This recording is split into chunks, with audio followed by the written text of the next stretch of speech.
Okay, hello. Hi.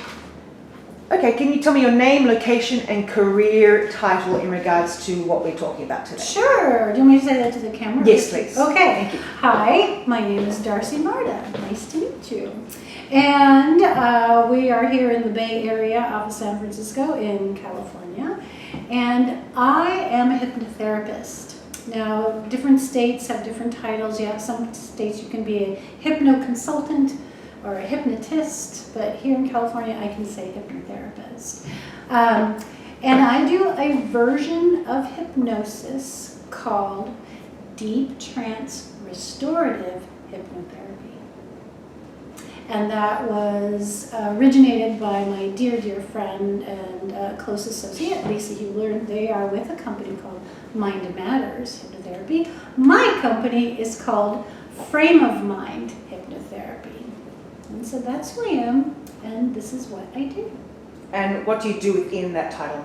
What do I do within that title?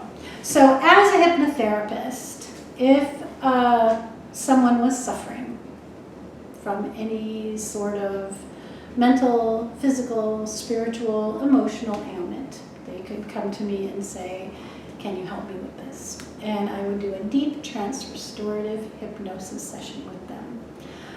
Right now, because of the pandemic, everything is online, and so I have clients in Spain, I have clients in all across California, so I have people in different places, and we're not seeing people in the office. But I do, probably it's about a 2-hour session. The hypnosis itself is 55 minutes, 55 to 60 minutes, that's the actual hypnosis, deep trance for 55 minutes. It's amazing. And then prior to that, we talk about what's going on, and I might make suggestions of how to meditate. I teach different styles of meditation. I also teach something called EFT, which is a tapping. So depending on what the individual needs. Now you might want to ask me what would be some things people would call me for. So they might call me for smoking, sure. Nail biting, sure. Anxiety, severe relationship breakups, divorce, grief, loss, career change, depression, sleeplessness. And my forte as a hypnotherapist, because every hypnotherapist kind of has a niche or a forte mostly, I work with people who are dealing with illnesses or physical illnesses, and so I've seen people who are struggling with cancer or difficult maladies. That does not mean that I am a healer of their maladies. I work with them with their doctors. And when you are in the hospital and you are going through treatment, when you are really stressed out and worried, it's much harder for those treatments to work. So if I can get you deeply relaxed and allow that treatment to work, it works so much better, so much better. And relieving the anxiety, relieving all the mental stress is halfway through to healing right there. So that's a lot of what I do. Super. How did you discover your path? Well, yeah, the nitty-gritty. This is really a fun story. So it all seems to be. I know this. I really like this story. So I was teaching acting classes in New York City at a formidable acting school, and I discovered that my actors were always stressed out. They were always upset, they were always nervous, and this particular acting school had people really delving into their emotional life. So they were really working on their emotional colors, their emotional depth. But one of the things I was concerned about was that whereas you could teach the person to go deeply into their emotions, we were not teaching them how to bring themselves back out. So spending 4 hours in an acting class in your deep emotional Yahoo with a crazy character, and then it was like, okay, turn it off. It was very hard for those actors to process their own lives, their own emotional colors, as well as their characters. So when they would come into my acting classes, I was really working with them to ritualize, restore themselves, get back in their body, learn to breathe, learn to focus. I was teaching meditation to my acting classes. I was teaching a very eclectic acting class so that I could ground my actors.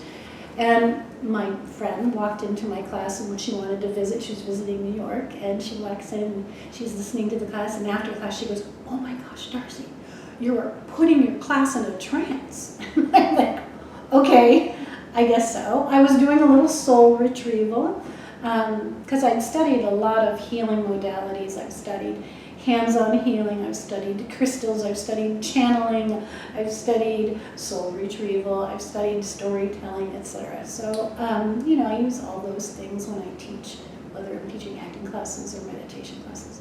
So when she said I was putting them in a trance, I'm like, okay, can you elaborate? And she started talking to me about hypnosis and what she was looking into.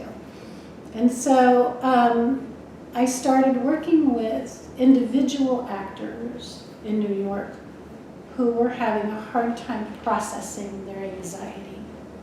Like they'd come to me and say, I'm working on this character, or I'm finding that I can't turn off my emotions. And so I would have, I would give them private sessions where we would talk about breathing and meditation and etc. And then the more I started researching hypnosis, the more I started realizing that hypnosis is a lot of what I was doing. And so I just started researching more and more, and I studied with a lot of different people for hypnosis techniques. And then the technique I like the best is the one that my friend who came and watched my class who developed, and she developed that in LA, and so I adopted her technique of the deep trance restorative hypnosis. You have to say it like that. Yeah. Say it again. Deep trance restorative hypnotherapy. Beautiful. So for you personally, you've obviously done a session as a client. Like you've actually... Oh, yeah. So for what would you say for you are the biggest rewards doing the deep transformative hypnotherapy? For me personally, Yes. when I took Yes. okay, so I was making a huge transition in life from being in the entertainment industry to finding a new path.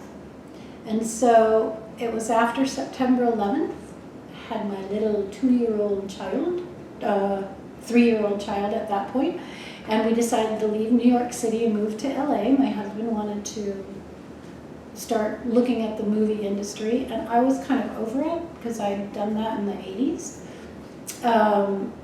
So I needed to rediscover who I wanted to be. And so when my friend said this is what she's really excited about and working on, I said, okay, great, you can practice on me and work with me. And so we did a number of sessions, and that's how I started adopting it. And it also really got me back on my own personal practice.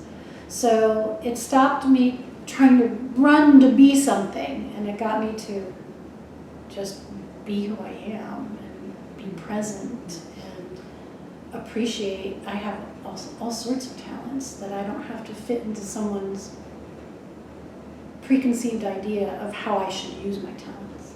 But I have lots of different ways to use my talents, and the hypnosis really helped me with that. So it's the thing that kind of went, oh, I get this. And it's amazing how much of my acting experience and teaching and directing falls in line with it, because that made me a very empathetic and sensitive person, as I would look at actors and, what are you doing with your breath? And what are you feeling? And let me see if we can make that scene better. That's actually what helps me as a hypnotherapist, which is really interesting. And as a hypnotherapist, what are the rewards for the clients you would see as a therapist? Well, the really fun thing about the rewards for the clients are, everybody always wants to know why, what, and how is the problem. Why am I feeling this way? Why is this happening? How do I fix it? I don't know what to do, right? We want these things to be so specific. And really, your subconscious knows the best things for you.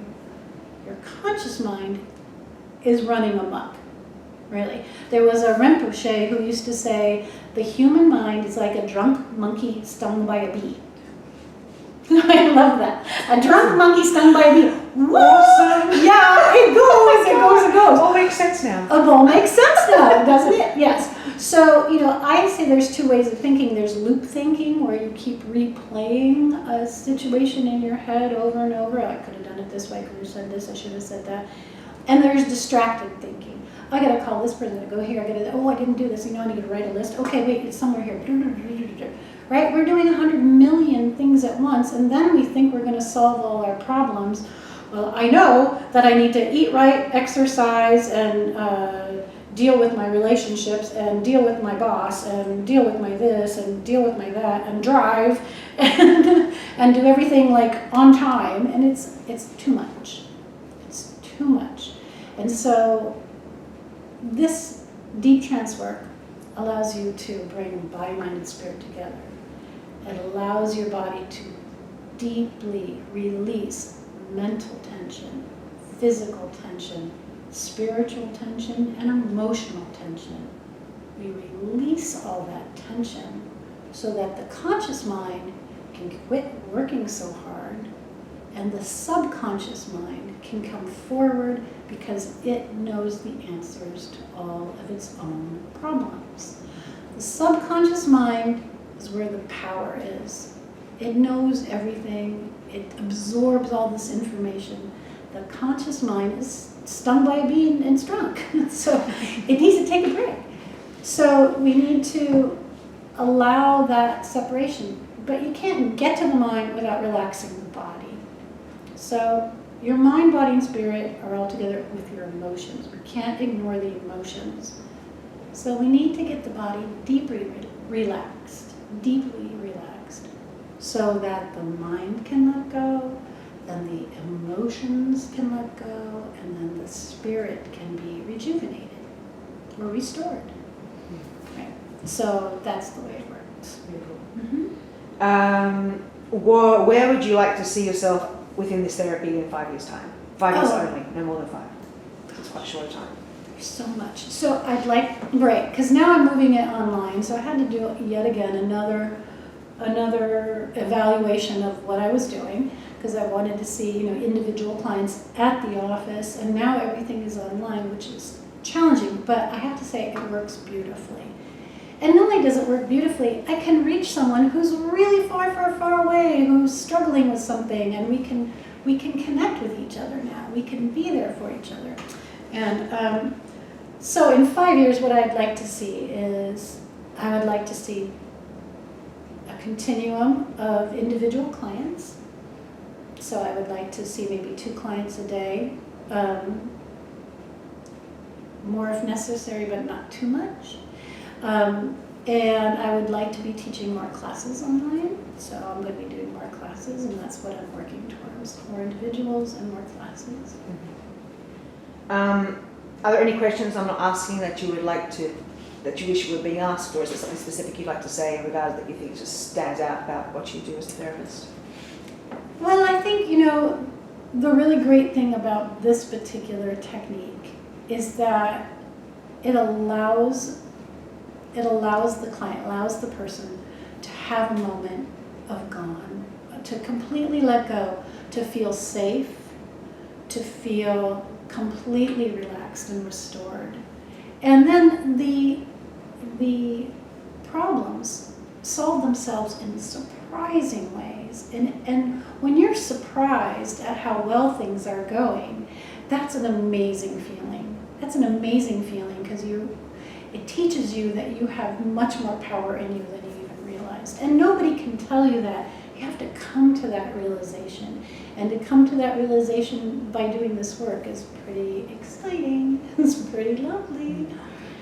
Just on a side note, like, if I were new to it, I would feel a little fearful. How would you ease my fear into coming into the hypnotherapy, especially the way it's been advertised and the trance and the of being so out of control per se? Oh, okay. You know what I mean? Like, how would you especially Right. with someone who's in deep depression. I wouldn't want to feel that vulnerable. Or Right. like you feel like her, but then you know it's what they need. Like, Sure. Yeah. Well, you know, there's a lot of misconceptions about hypnosis, and we always have a conversation. I don't just like say, "Hi, yeah, give me a call. I'm going to put you in a trance." So it doesn't work that way. So we always have a long discussion. You know, I find out, okay, what's going on with you? What are you looking for?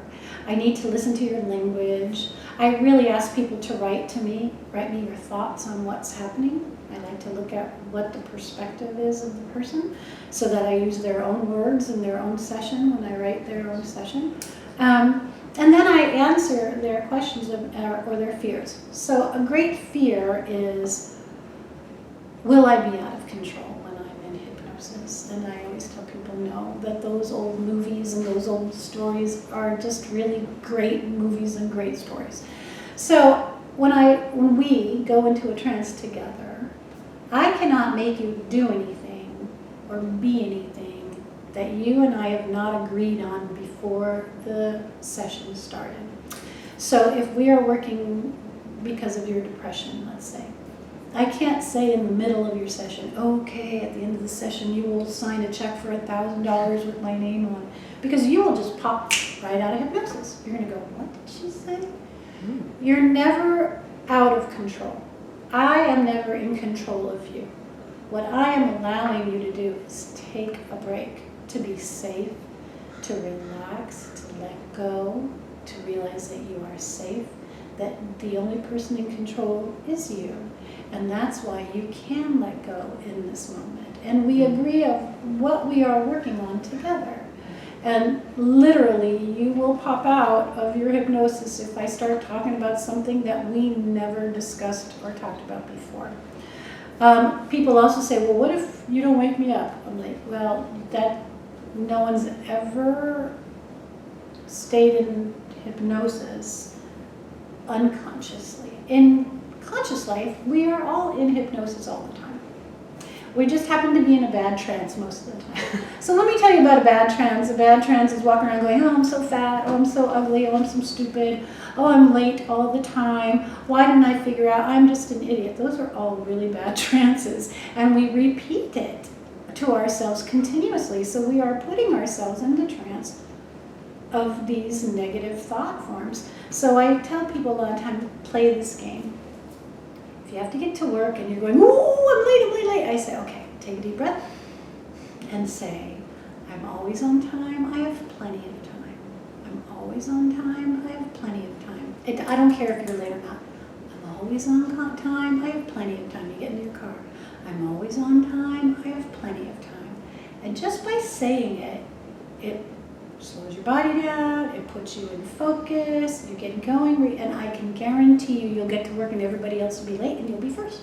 Guaranteed. Guaranteed. It's happened to me so many times. I taught it to my son, and then when we would rush to high school, you know, I had to get him to school on time because I had to get back and get someplace else and I had to beat the traffic. I'm like, come on, grab your shoes. And he'd say, Mom, you're always on time, you have plenty of time. Oh yeah, I taught you that. Great, thank you.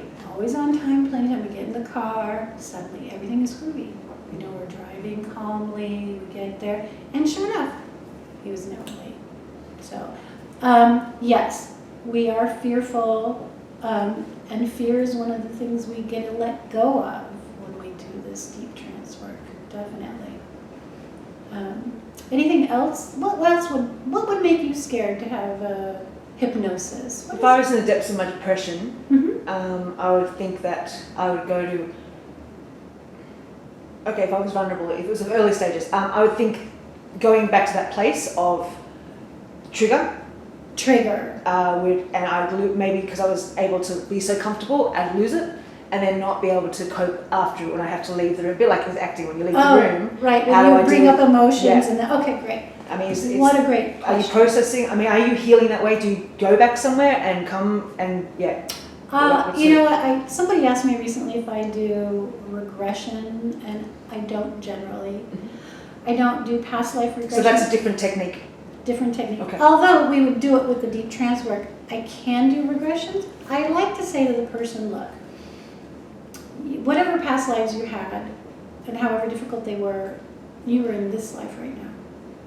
So let's be here now together in this moment, and let's start working from what we know to be true in your body right now. Let's relax your body right now. And, emotions are my specialty, having been an actress. And I always tell clients that your power is in your feeling, that the depth of your feeling is where your power is. It's your ability to be compassionate. It's your ability to heal yourself is in your feeling. Anger is not a bad thing. It's what you do with it.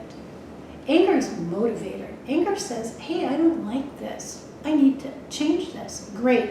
That's a motivator. It's when anger becomes violent or turned in on the self. But that means that the anger hasn't been given a voice. It hasn't been honored or hasn't been released. So I really like to validate a person's feelings. If they are really afraid of their feelings, I like to do it in little tiny bits, just a little bit. Subtle is significant. One of my favorite phrases I got from a meditation teacher named Shinzen Young. He says, subtle is significant. Absolutely, a little bit goes a long way, and it's really important. Those little bits are beautiful.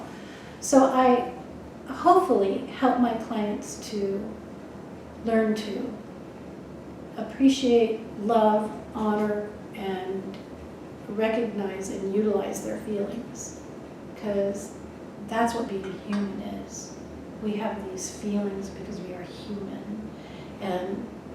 And they need their voice. And once you give them their voice, then they're not trapped inside begging to come out inappropriately.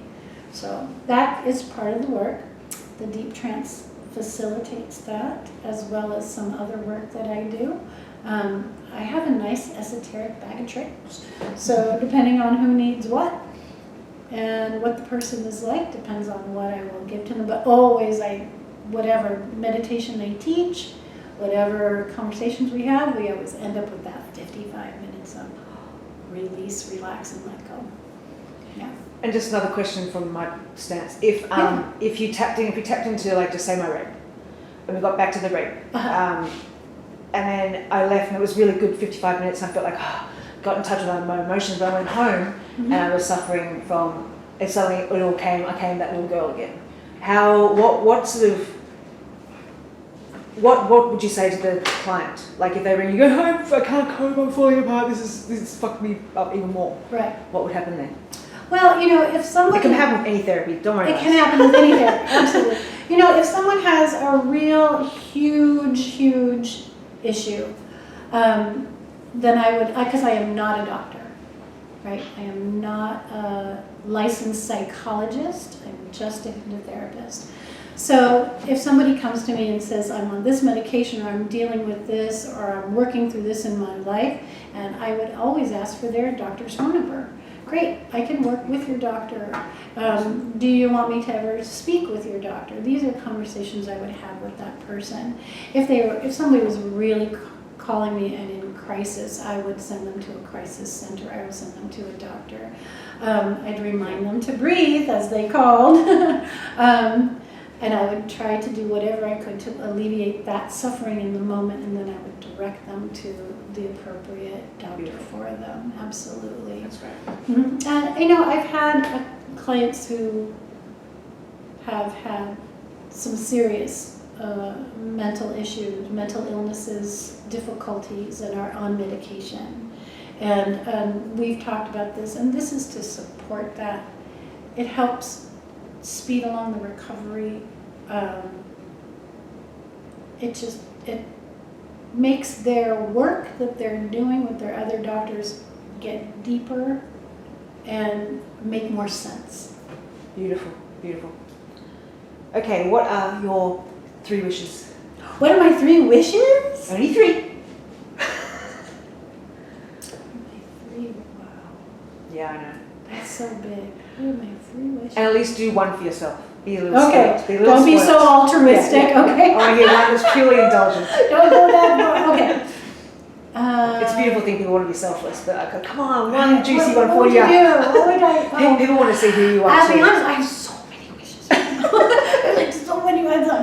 which is, Yeah, let's take Okay. the biggest ones where you have anything in the world. It can be like anything. The moon is available. That sort of thing. I wish for my child to be happy in their education plan as they move forward on their path. That's my one big wish. My other wish is... Don't think about it too much. It's I know so it's hard to pretty, word. How do I word that? I wish for more clients and to be moving more comfortably online and doing more and more sessions for people online. I would really love that. It's a good wish for me. The other wish, I always want to say something about the environment. So I wish to have the time, that's such a weird statement, to be able to be more active as an environmental activist. So I wish that I could have enough work that I could take now some personal time to work as an environmental activist as well. Beautiful. That's what I would like. Nice. And last but not least, So it's going to be, no, she's scared me. when it comes to your ultimate therapy, your hypnotherapy, what's one word to describe it? Don't think, just say it. The other stuff, The hypnotherapy. What's one word to describe to describe hypnotherapy or to describe the other therapies? your hypnotherapy? My Yes, personal your personal hypnotherapy? You're The stuff that I'm You're doing? creating time, aren't you? Yeah. Oh, hey, am One I going to word. be able to show you the deep trance position? Yes. Okay, because we have to do this. Yeah, definitely. Okay. What's one word that would describe what I do? Yes, exactly.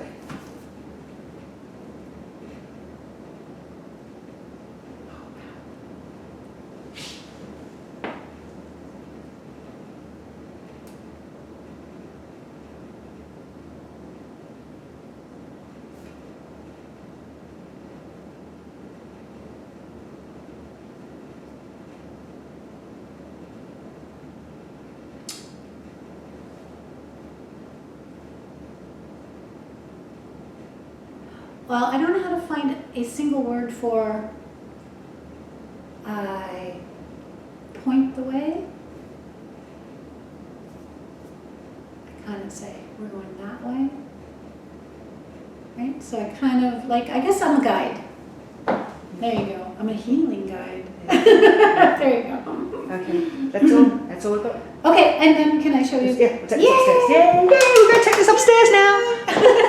Okay. It's really so funny watching these back. Thank you, that was awesome. Can we on pause?